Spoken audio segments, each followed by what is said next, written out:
Hi, Brandon, you're live with Eric and V. What would you like to talk about today? Yeah. Hey, how are you guys doing? Doing well, doing well. How about yourself? Not bad.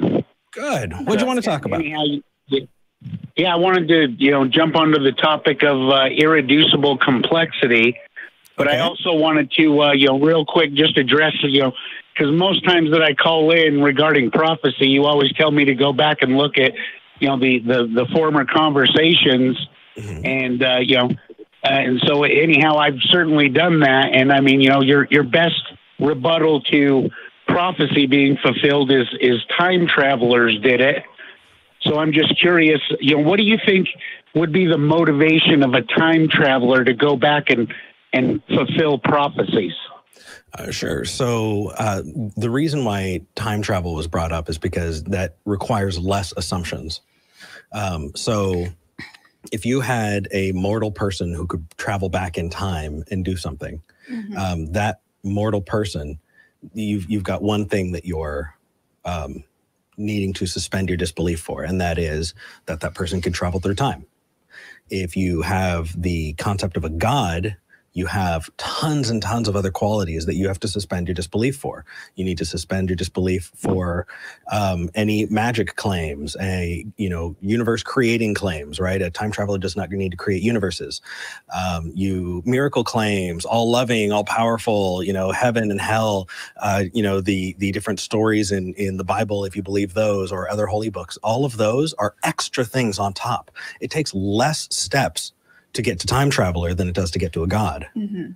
So that's why. So let me just ask you this then. I mean, for you, just for you personally, I mean, as far as, would the death, burial, and resurrection of Jesus to you, if we could absolutely prove that was a historical fact, an actual event that occurred, would that be proof to you that, Jesus is who he claimed?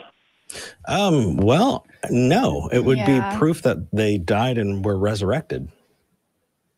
Or here's the thing, Brandon. If we came to a conclusion that yes, there was a person named Jesus around during the same time, same person that the Gospels are talking about, who was killed in the way that the Gospels say and rose again from the dead, that would be one claim. And we would be forced to accept that if sufficient evidence were presented. That doesn't back up anything else in the New Testament, let alone the Old Testament, because it's equally possible, if not more possible, that if something unexpected and unforeseen happened like that, there would be myths and mythology and legends that built up around that unexplained event to try and explain it, right? Oh, well, why did this happen? Maybe he's the son of God, right? Maybe God did it. Maybe there's a reason for this. So the assumption is not, if this is true, then everything else is true. That's an apologetic claim that is often made to Christians, that if this is true, then everything else is true. That's not actually the case when you're coming at it from a skeptical point of view. And I would actually argue that that's not the case coming from the religious point of view. It's just a special case made just for that. But I don't think you would do that in your everyday life. Brandon, if I were to, could you pass me the book of Eric? Yes. It burned me. So if I were to, hand you this book and say that, in the front, the first page, it says 2 + 2 = 4. Does that mean that every other thing in that book is true? No. That's why. Yeah, I mean, I guess I see your point. I mean, the Bible is far more in depth than that. But anyhow, it's I just wanted to see if what your position on that would be. Absolutely. The thing is, I think that a lot of religious people think that we've got some kind of bone to pick, or that we're, intentionally obtuse because we don't like the idea of a God. No, the thing is the reasoning that we use doesn't lead us to that God. And so we're happy to share it and talk about it, because exactly that, right? We're not going to, yell at you or turn our nose up at you. We want you to know why we think what we think.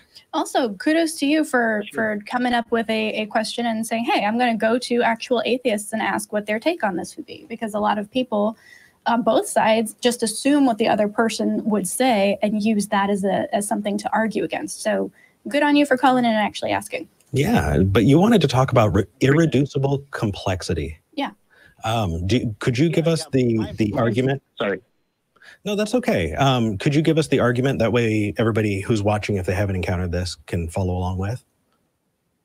Sure. I don't know if you're, familiar with irreducible complexity. Just the idea that, what's his name, Michael Behe made the argument that, using a mousetrap as the example, that, if you don't have all of the working parts all at once, then the whole mechanism doesn't work. Mm-hmm. And that's where, my question is, what do you suppose would have evolved first when we're talking about, taking it all the way back to the single cell? What could have evolved first? Would it be the cell membrane or the DNA? Well, so first off, let's, I do want to talk about the cell membrane and the DNA, because I think that is where you want to go, and we're happy to go there. I just want to add to your explanation of irreducible complexity. If people want to look up the teleological argument for the existence of God, you're going to get this argument. Yeah. This has been bounced back and forth. I actually recently did a video talking about this for an hour and a half. Oh yeah, you did with Dean Meadows, one of our frequent call-in shows. Yeah. He was actually here, and you guys went over this on your personal channel. Mm-hmm. Okay. Yeah. So when it comes to the teleological argument, there are a couple of assumptions that I think are at the base of this. So you're using biology, right? Cell membranes and DNA to be your example, right? Correct. Okay. Could we break this down just a little bit further? Because I think we can actually get this entire idea instead of just the example. And the reason that that's important is we've had callers like Otangelo call in about the teleological argument as well. And he uses other examples. But let's get to the core of this. And the core of it is, as you said, that there's this idea that things are irreducibly complex. And so there's no way we could have reached the complexity of our evolution without just jumping straight to where we are.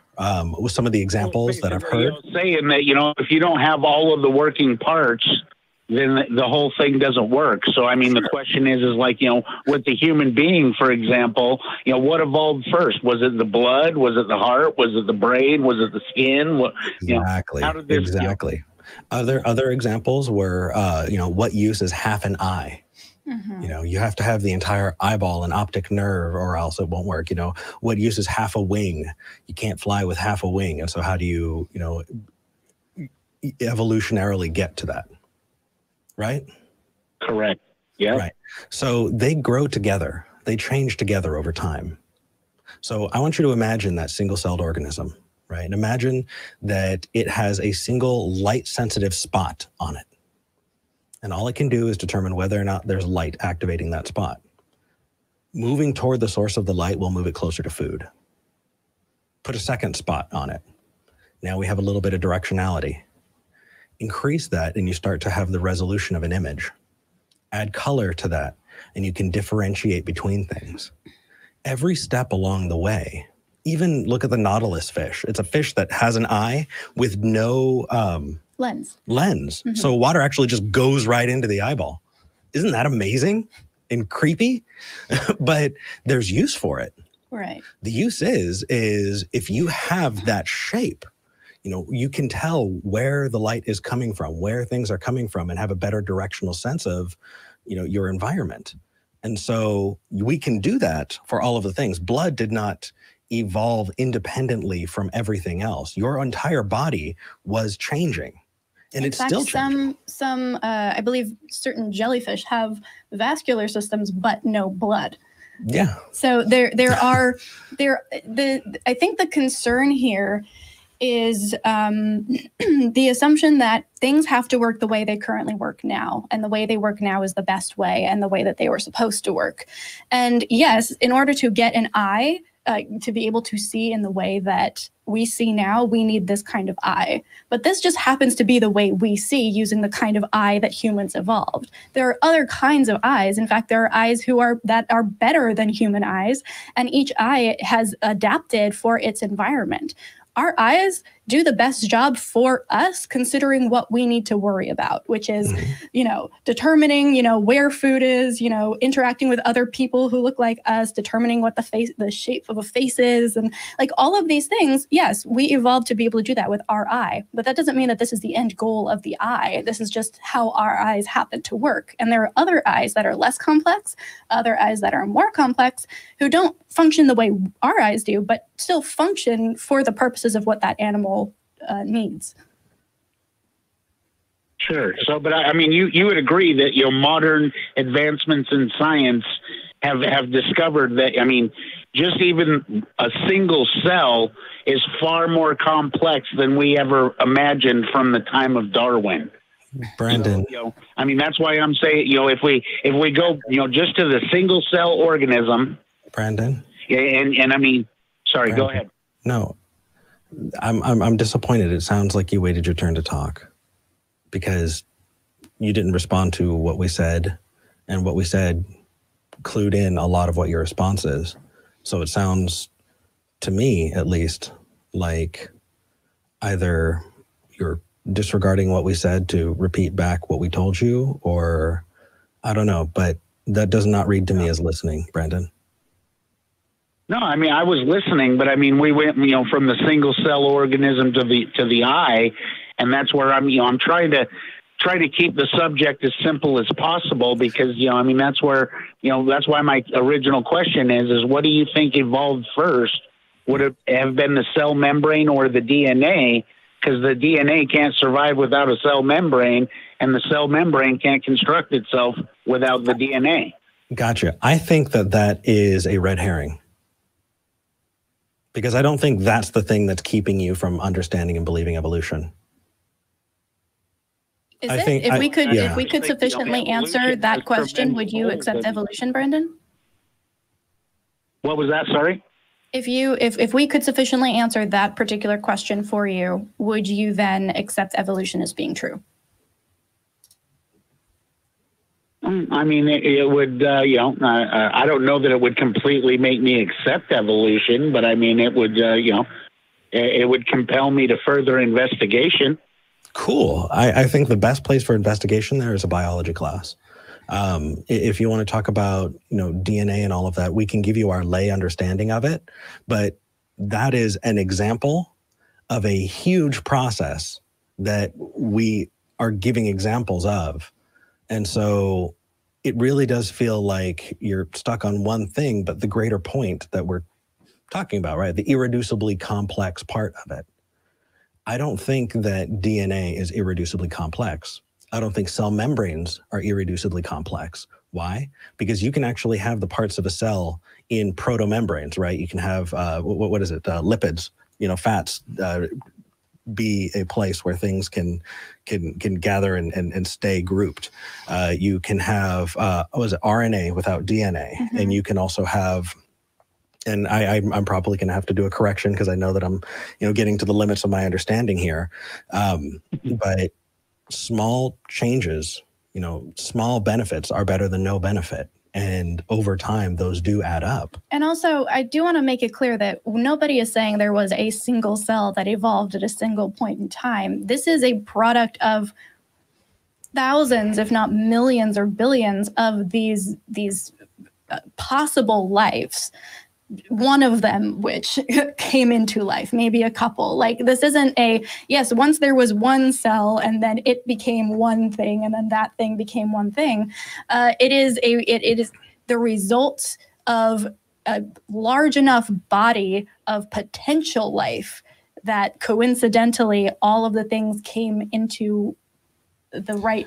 Well, like it's not as I'm butchering this, I realize, and this is why you should go to a biology class and speak with actual scientists if you want the answer to this particular question. I'm a big fan of Dr. James Tour, I'm not sure if you're familiar with them or not, but anyways, but I can look them up. I actually, you know, we've gotten to a place where I think we've moved from evolution into abiogenesis. Yeah, that's a good point as well. Your example that you're asking about sounds like abiogenesis and not about evolution at all. Well, it's you know, I mean, it's, you know, what I'm trying to get at is, you know, that you know, I mean, it's back to the argument of intelligent design or evolution. Right. And that's where, you know, I mean, this is where we have you know, I think evolution has some serious problems. Like you know, what? even Dr. David Berlinski, Brandon, you know, a mathematician, you have a really, really, really big habit of doing that. Just tell me what the problems are. Mm-hmm. The thing is we want to get to other calls, but when you do that, it just, what is your problem with evolution? that is, I mean, for me, to me, it's mathematically impossible. I mean, Okay. there's no way. That's not, got it. That is an argument from incredulity. Well, you know, I mean, even Dr. David Berlinski, who is No, even Dr. David Berlinski, if he's making the point you're making, is making a argument from personal incredulity. Here's how that works. Are you ready? I don't understand X, therefore Y. So, Brandon, I don't understand exactly how a car engine runs. Therefore, I'm a great cook. Yeah, well, I mean, you know, I Those hear things are entirely unrelated. Yeah, right. So let's take a look at the evolution claim, right? I don't understand. It seems mathematically unlikely, or, you know, I don't understand X, therefore God did it. That's not how you actually show your point. You need evidence in your corner, and evidence is not picking holes in other things. It's actually supporting your claim. Example, are you ready? We can talk about, do you believe in microevolution versus macro? I think that's a BS distinction, but just so that we can get through this conversation, do you understand evolution as a concept? yes. Okay, perfect. Does any of those pieces, right? Tell me one thing about microevolution that you think is true.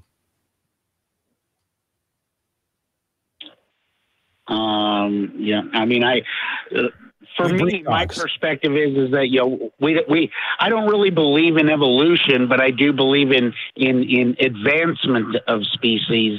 That, Okay. yeah, of course, everybody conforms to their environment and all of that kind of stuff. Perfect. So, you know, I mean, right. So over generations, the species will adapt to its environment. Perfect. What did that piece right there, adapting to your environment? Is that equal to, no, but I don't understand this thing about the Bible? Because if I was to use your tactics, what I would say is, I don't understand the Bible, or I don't agree with the Bible, therefore evolution is true. That would be a terrible point. And that would not mean that would mean I still don't have any idea about evolution. I don't know how it works. And it's a useless jump. I don't understand, or I don't agree with the Bible, therefore evolution is true. No, that's not how you do it. So for you to say, I disagree with evolution, therefore my claim is true, is the exact same kind of reasoning. You're talking beside the point.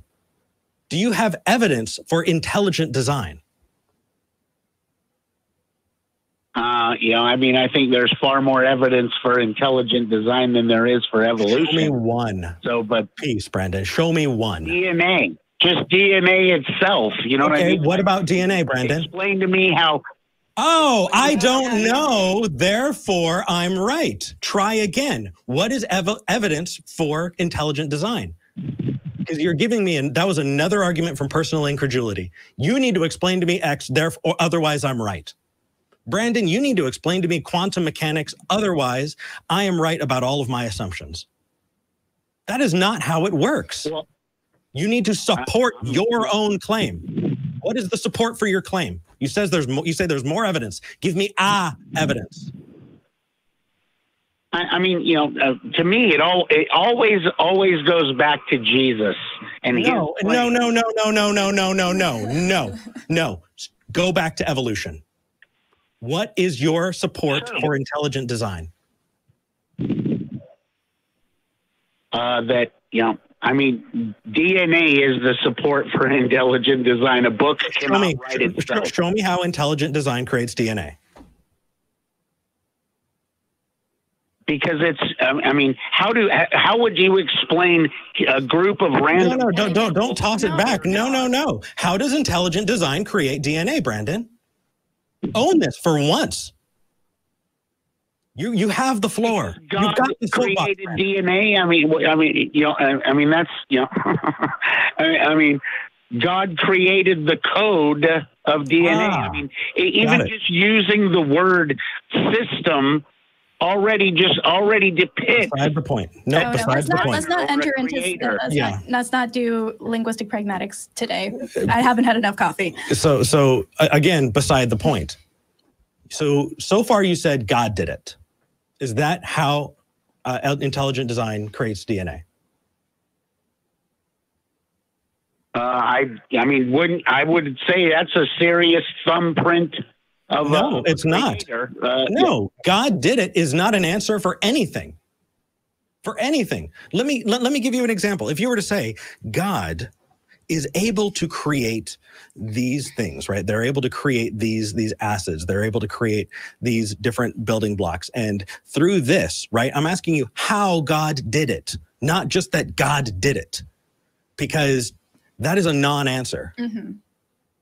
Well, how did God do it? You want me to explain the mind of the creator in a phone call? I mean, yes, Brandon, because you're using that as your response. Mm-hmm. You're saying it is more likely that God did it, but you just don't know how? Or less mathematically impossible. You know, Jesus Christ claimed to be God manifest in the flesh. He claimed to be that creator. Cool. And I claim to be your God.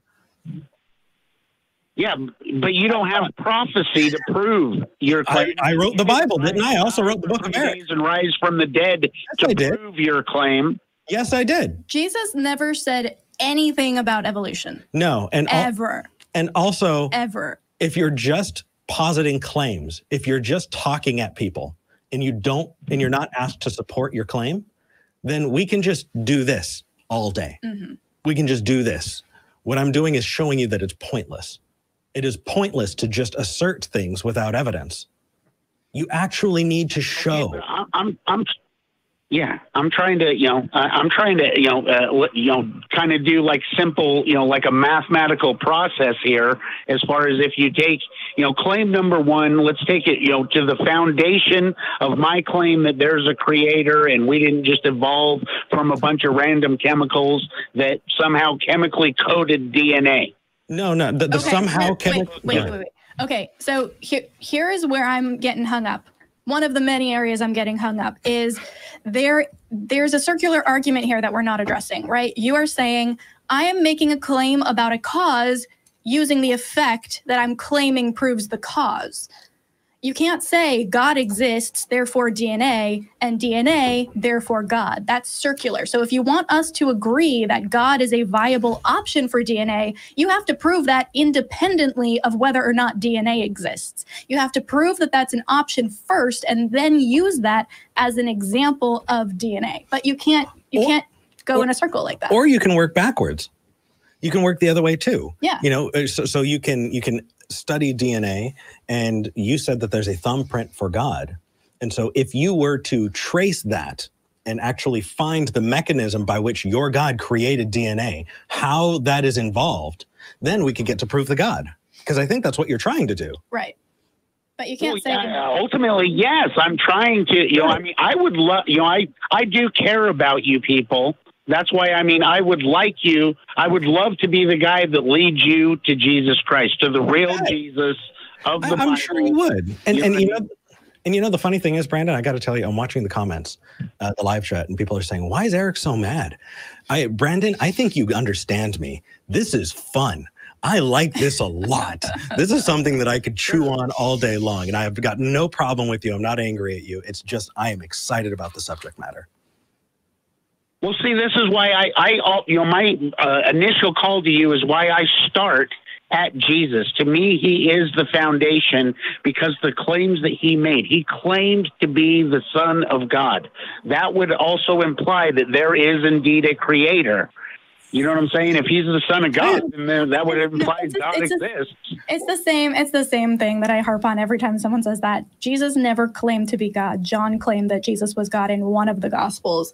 That's it. So yes, I understand that you accept John as an eyewitness, but like historically and contextually within the text and people who have analyzed it, that's not what happened. But sorry, that's a pet peeve of mine. Continue, Brandon. I'm sorry. Yeah.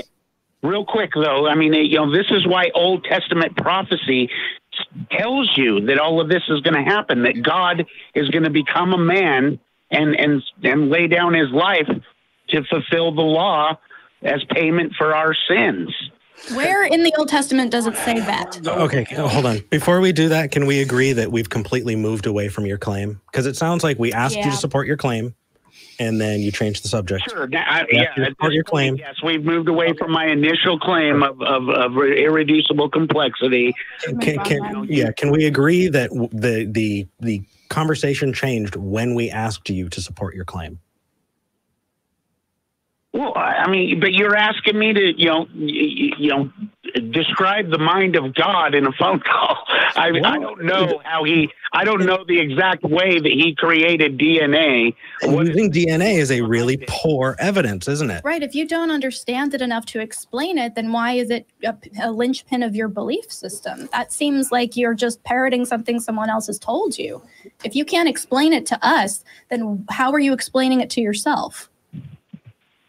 I understand, what DNA is and how it works. You know what I mean? I'm not a biologist or a organic chemist like James Tour is. But, I listen to a lot of these people. I study the information. I don't just believe what people tell me without me doing my own research. Okay. So, I mean, this is, sure. But I know all of the crap they tried to cram in our head in public school system. Ooh. Okay. Can you please call in about that next time, Brandon? Yes, let's talk about the public school system. I would love to do that next weekend. Well, just real quick though, wouldn't you agree though that, I mean, in the public school systems, the textbooks are saying that it rained on, torrential rains rained on the rocks for millions of years, and then somehow in this soup of chemicals, they somehow magically came to life. Argument from personal incredulity. Sounds like you've been listening to a little bit of Kent Hovind there, Brandon. I agree that there are things in the public school system, things that are taught, especially in history textbooks, that are garbage and that need addressing. We have such a horrible, whitewashed, savior complex version of history taught in our public schools that needs addressing. But that is a subject for another time. And I would love to dive in and talk about that. But we are 30 minutes into a show and you're our first call. Sure. All right, Brandon. All right. Hey, all right. Thank you for calling. We'll talk another time. Have a great day. You too. All right. Take it easy, bud. Yep. Bye-bye.